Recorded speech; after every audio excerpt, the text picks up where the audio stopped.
Back to questions. First, my name. Is your name really Jediah? Um, are you Christian? Because my name. Actually, my name, Jed, is not in my passport. So when I went to England, I went to I had like I went to language school for a bit, and I worked at Maccadees to learn English. And after 6 months, I went to public boarding school. And in the boarding school, my friends found it hard to pronounce my Korean name, so we had to come up with the English name. So we came up with Jed. I didn't know it was Christian name. I'm not Christian. I'm a Buddhist, and I also believe in shamanism and Taoism.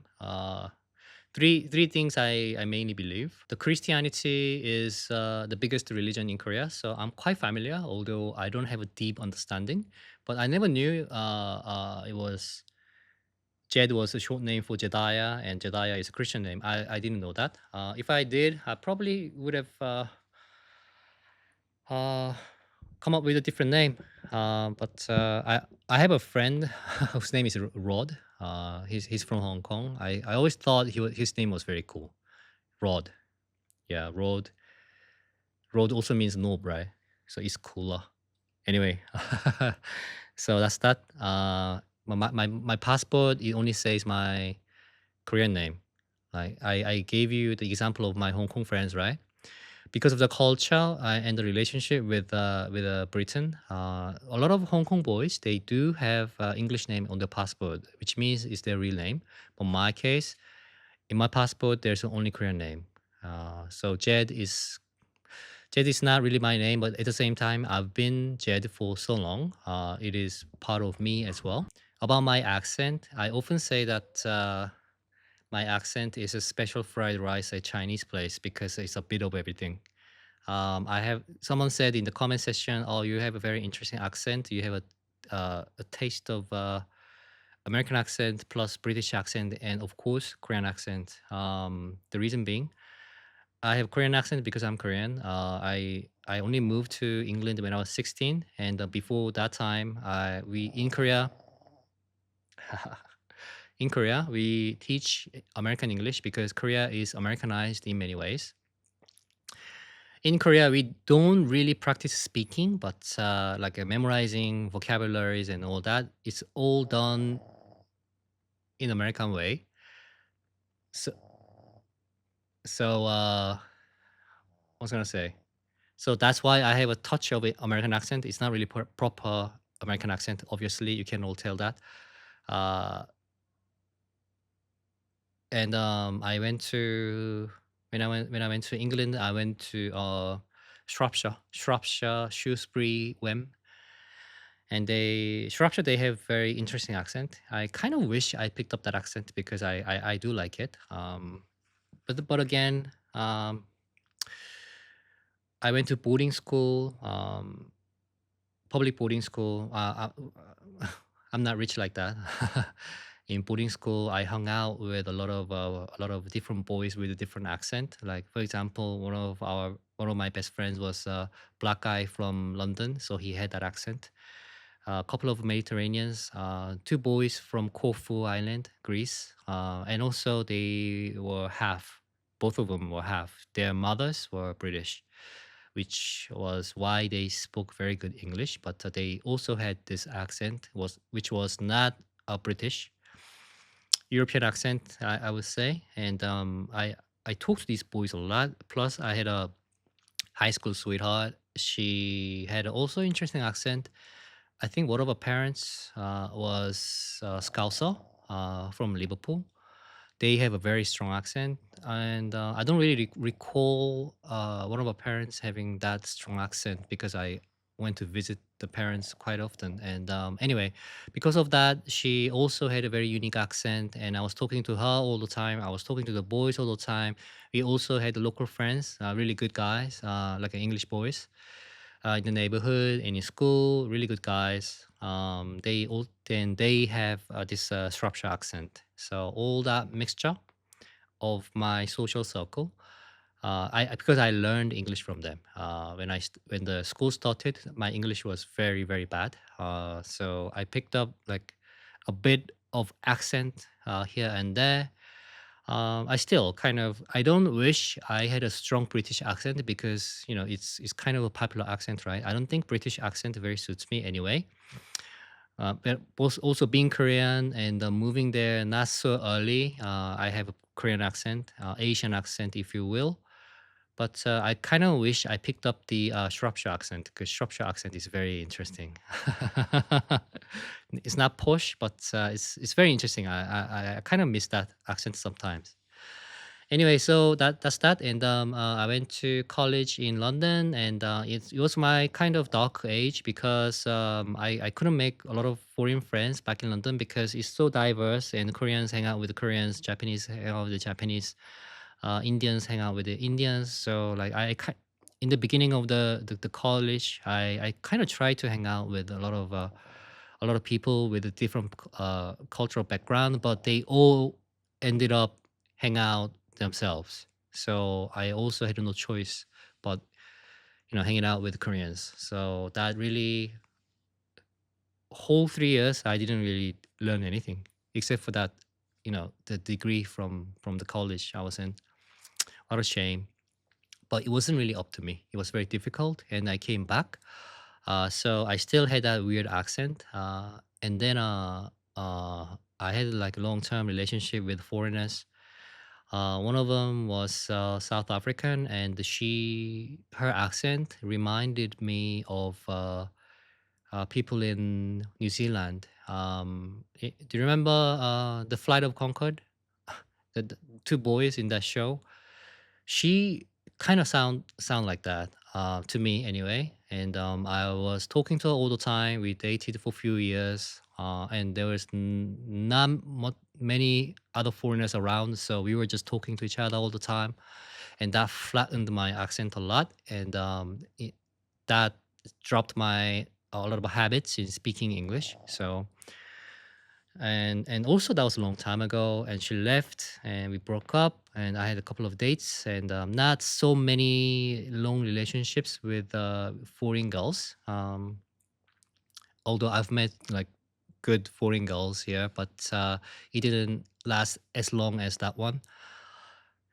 The last factor that affect my accent is because I consume a lot of American contents, which means that I watch a lot of American TV shows, Hollywood movies, uh, pop music, rap music, all that kind of stuff.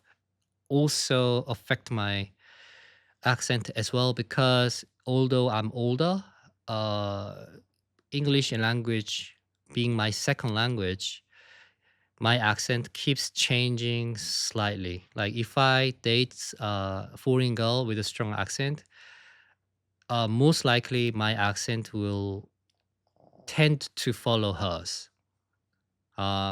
Does that make sense to you? It makes perfect sense to me. It always happened like that. So I hope this explains my accent quite clearly. I don't mind my accent, and I don't mind the fact that I have an Asian accent. It's quite strange. It's a Korean mentality that if you have Korean accent when you speak English, it's a big shame. It's very funny. A lot of us want to sound like a American Caucasian person.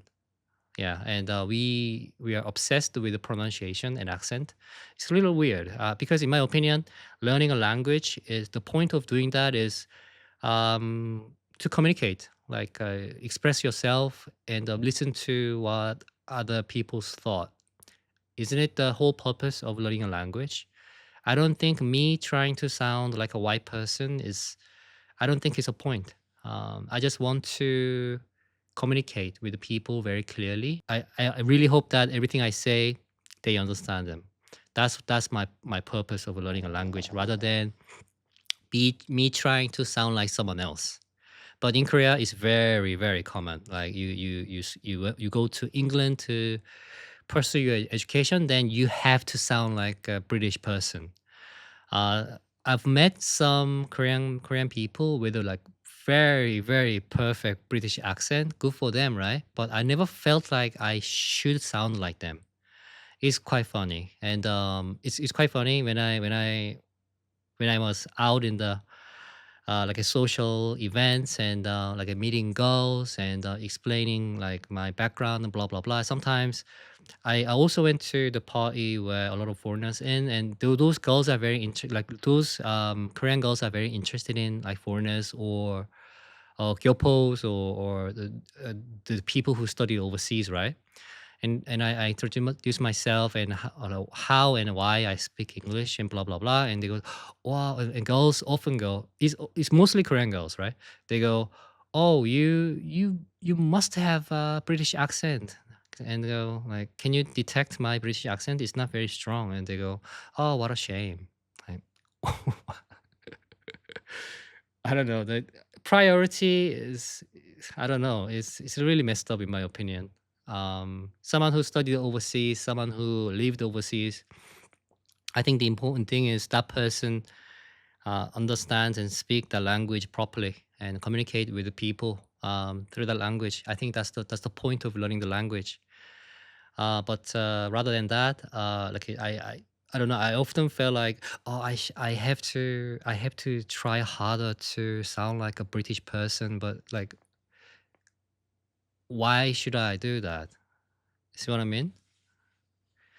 So that's that. And also, I've been asked if I was from Singapore because I have this Asian accent plus slight touch of British accent, and apparently, people from Singapore they sound like that. But from my experience, they had a lot stronger Asian accent. It was more like a Mandarin accent, in my opinion. And then I have no problem being asked if I'm from Singapore, but I don't think a lot of Koreans would appreciate that because the people in Singapore they have really strong Asian accent, but they speak very good English. I think that's the point. They speak English way better than average Korean people. Anyway, I think that's the point. You being good at the language. Anyway, so that explains my language, and I wanna add something on Asia's email. She asking about like a possibility of having a Korean boyfriend. Like she sound a little bit concerned, not worried but concerned, in case she couldn't get it. I watched a great movie last weekend. It's called Station Agent. It came out 2003. Station agent is a term related to train. I'm not gonna explain the whole plot and go into detail about the movie because I know you guys are more interested in Korean movies, Korean TV shows. The reason why I'm talking about this movie is because I could relate to Peter Dinklage. He was the cool dwarf in Game of Thrones. He's the main character in that movie, and it's not a love story. It's a low budget independent film, amazing film. And he has this thing towards Patricia Clarkson. I had a little crush on her in the movie. I always had a little crush on middle-aged woman. I still kind of do. And Patricia Clarkson in that movie, she was in her 40s at the time in 2003. And I had a crush on her. Although she was very beautiful, not in a traditional way, but in a very unique way. She was very, very cute in that movie. And also, she has this defect and wound. She has a very dark past. So she's hurt very badly. All the characters have something, uh, some type of wounds. And obviously, being a dwarf is very, very difficult when it comes to dating, right? I'm not saying it's impossible, but it's difficult, and that makes you lose confidence. Obviously, I could relate in a way that when I was in London, I wanted to date some local girls, but at the time when I was in London, it was the world was very different. So Asian men was always in the bottom of the list when it comes to dating local girls. They always thought at the time in the past, they always thought Asian men are boring. We lack confidence, which was true for my case. We lack confidence, and we're not very fun. We don't do anything. we don't do anything fun like going out in the club, or we are not good company at the parties and stuff like that.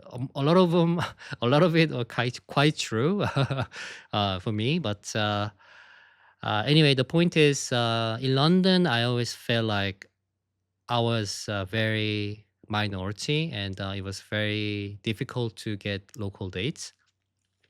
When I say local dates in London, it doesn't only mean Caucasians, because London is very diverse. Like for example, at college, I went to engineering school in London, and at the lab, I would bump into different people from different year, but with the same major.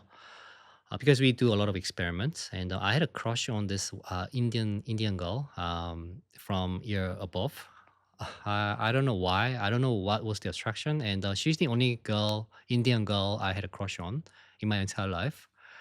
And always wanted to talk to her, like I start a conversation. She even asked me a few questions, like sometimes, and I didn't have balls to continue that um, conversation. And also, my English was not that good, so for many reasons, I didn't have my confidence to pursue.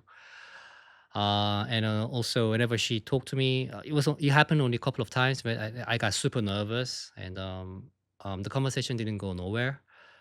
Um, I don't know, and I regret that a lot. Only after I came back, I always thought I really should have asked her out or became friends, or at least. But no, I couldn't say a word to her. So Peter Dinklage in that movie, because he's dwarf, he knows Patricia Clarkson is not gonna say yes, but what he feels is not really like passionate love, but he has kind of interest, and he wants to be close to her as a friend, or as a lover, doesn't really matter. But the thing is, there's always a wall, right? Him feeling like a minority. He is actually. It's it reflects myself back in London.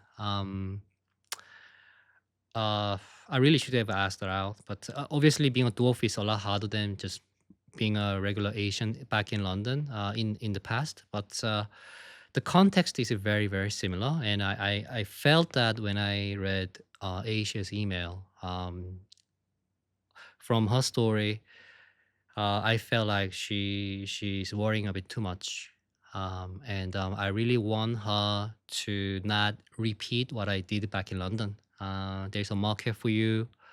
Depends on how represent yourself, how you carry yourself, and how you carry that conversation with the Korean man. You could have a big chance, or you could be very popular even. So when I was watching the station agent, I thought about myself. I thought about Asia's email as well.